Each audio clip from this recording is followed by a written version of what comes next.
दोस्तों ये हमारे मोदी जी के साथ क्या हो गया? कहाँ तो मोदी जी साल 2047 का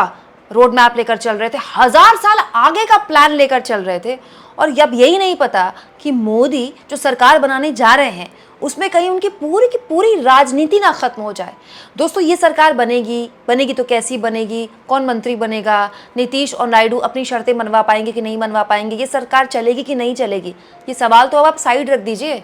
मोदी जी के आगे अब ये सवाल खड़ा हो गया है कि उनकी जो पूरी की पूरी राजनीति है ना, जो राजनीति उन्होंने कैरी की है पिछले 22 सालों से, उनकी वो राजनीति, उस राजनीति में कहीं डेंट ना पड़ जाए, ऐसा डेंट जिसको वो कभी नहीं धो पाएंगे। दोस्तों मोदी जी को पसंद करने वाले, मोदी जी को वोट करने वालों में से अलग अलग लोगों की अलग अलग वजह है। कोई उनको विकास पुरुष मानता है, कोई उनको गरीबों का मसीहा मानता है, लेकिन आप माने या ना माने, मोदी जी को वोट करने वाले एक बहुत बड़े वोटर, हिंदू वोटर को मोदी जी इसीलिए पसंद है कि महंगाई है तो ठीक है, बेरोजगारी है तो ठीक है, लेकिन मोदी ने मुसलमानों को टाइट कर दिया। ये तो आपने अपने आसपास भी लोगों को व्हाट्सएप यूनिवर्सिटी में, अपने दोस्तों में, अपने समाज में देखा होगा ना, कि अंत में ये लोग इसी बात पर वोट करते हैं कि है दिक्कत, बहुत परेशानी, बहुत सारी शिकायतें हैं सरकार से, लेकिन कम से कम मोदी ने मुसलमानों को टाइट कर दिया। और मोदी जी भी पिछले इस चुनाव में, आप 44 दिन का प्रचार देख लीजिए, हर रैली में मोदी जी ने अपने कट्टर हिंदुत्व की वो जो छवि थी उसको ओढ़ कर रखा।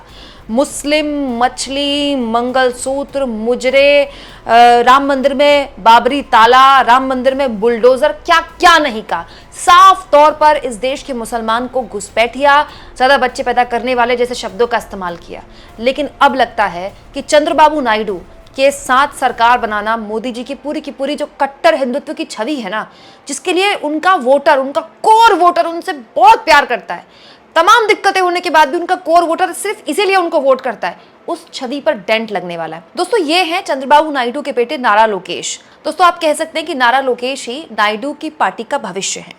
आज जिस तरह से आंध्र प्रदेश की राजनीति में नायडू ने कमबैक किया, जबरदस्त कमबैक किया है, उसके लिए नायडू खुद कहते हैं कि उनके बेटे की रणनीति बहुत जबरदस्त कारगर रही है। 4000 किलोमीटर की यात्रा नारा लोकेश ने आंध्र प्रदेश के अंदर की। राहुल गांधी की भारत जोड़ो यात्रा टाइप की यात्रा थी, जिसने युवाओं को बहुत बड़े स्तर पर पार्टी के साथ जोड़ा, अलग अलग अभियान चलाए युवाओं को अपने साथ जोड़ने के, जिसका नतीजा ये है कि जिसके बारे में किसी ने सोचा नहीं था कि नायडू लगभग राजनीति के हाशिए में चले गए थे, आज नायडू इतना जबरदस्त कमबैक कर गए कि आंध्र प्रदेश में तो वो सीएम बन ही रहे हैं, साथ साथ में केंद्र की राजनीति में उनका सीधा दखल है। नारा लोकेश, चंद्रबाबू नायडू के बेटे, कल से न्यूज चैनल्स पर इंटरव्यूज दिए जा रहे हैं, और इंटरव्यूज में जो वो बातें बोल रहे हैं ना, वो मोदी जी को छका देने वाली है, बीजेपी के पूरे हिंदू मुस्लिम एजेंडे को ध्वस्त करने वाली है। दोस्तों नारा लोकेश लगातार कल से इंटरव्यूज में कह रहे हैं कि मुस्लिमों के आरक्षण को लेकर जो उनका वादा था वो वादा पूरा रहेगा।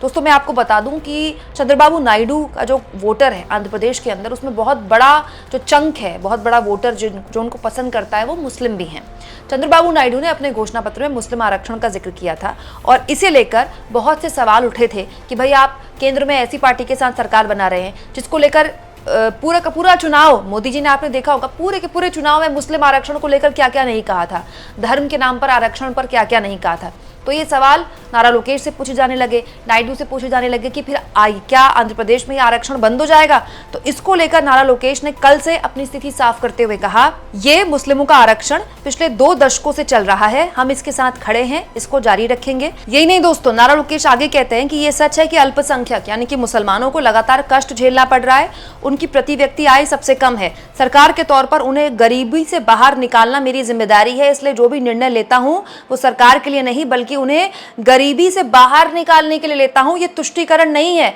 बताइए, हमारे मोदी जी पूरे चुनाव में घूम घूम कर ये कहते रहे कि जब तक मोदी जिंदा है धर्म के नाम पर आरक्षण किसी भी हाल में मिलने नहीं देंगे। मोदी जी बार बार घूम कर ये कहते थे जब तक मोदी जिंदा है तब तक पिछड़ों और ओबीसी वर्ग के आरक्षण में मुसलमानों के आरक्षण को किसी भी हाल में शामिल नहीं होने देंगे। और अब देखिए, खुद उनके गठबंधन के सबसे बड़े सहयोगी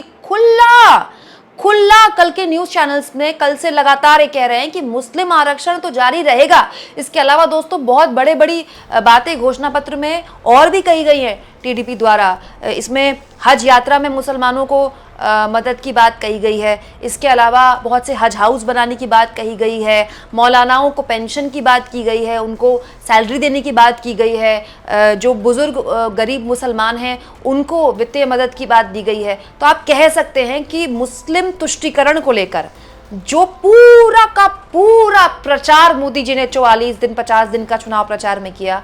उसके बिल्कुल खिलाफ आंध्र प्रदेश में उनके सहयोगी ना केवल सरकार में उस सबको लागू करने वाले हैं बल्कि उसका घोषणा भी कर रहे हैं। तो बड़ा सवाल यह है दोस्तों कि जमाना सोशल मीडिया का है, न्यूज चैनल्स में लगातार नारा लोकेश इंटरव्यूज दे रहे हैं, हमारे जैसे लोग खबरें बनाकर आपको बता रहे हैं। तो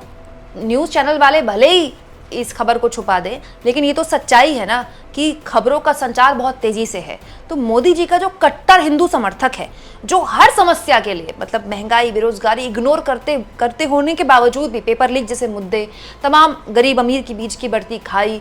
तमाम दिक्कतों के बावजूद भी केवल इसलिए मोदी जी को वोट करता है कि मोदी जी ने मुसलमानों को टाइट कर दिया।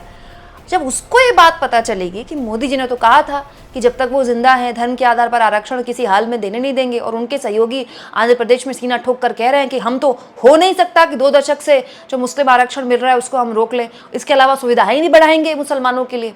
अब बताइए ये दोगला चेहरा जो कट्टर मोदी भक्त है उनको कैसे पसंद आएगा। अच्छे खासे अंधभक्त है ना दोस्तों, जो वो भी इस तरह की बातें सुनकर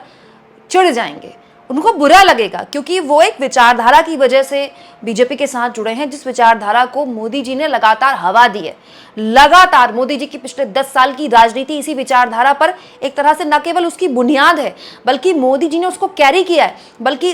पीएम बनने के बाद तो मोदी जी खुलेआम इस तरह के बयान देने कम कर चुके थे, इशारों में बोलते थे, कपड़ों से पहचान जाने की बात, शमशान कब्रिस्तान की बात, लेकिन इस चुनाव में तो मोदी जी ने खुलकर हिंदू मुसलमान की पॉलिटिक्स की। और अब सरकार बनाने के लिए अपने जो सबसे मूल वैचारिक सिद्धांत था मोदी की पॉलिटिक्स का, अगर मोदी उसी के साथ समझौता कर रहे हैं तो बड़ा सवाल यह है कि जो उनका मूल वोटर है, जो उनका कट्टर वोटर है, केवल मोदी को वोट ही इसके लिए करता है कि इन्होंने मुसलमानों को सबक सिखा दिया, उनका क्या हश्र होगा। सोचिए दोस्तों, ये सब कुछ हुआ नहीं था तब उत्तर प्रदेश में बीजेपी का सफाया कर दिया अखिलेश यादव ने। अगले साल और इस साल जो विधानसभा चुनाव होने हैं, जब मोदी जी के कट्टर वोटर ये बात पता चलेगा उनको कि मोदी जी ने सरकार बनाने के लिए अपने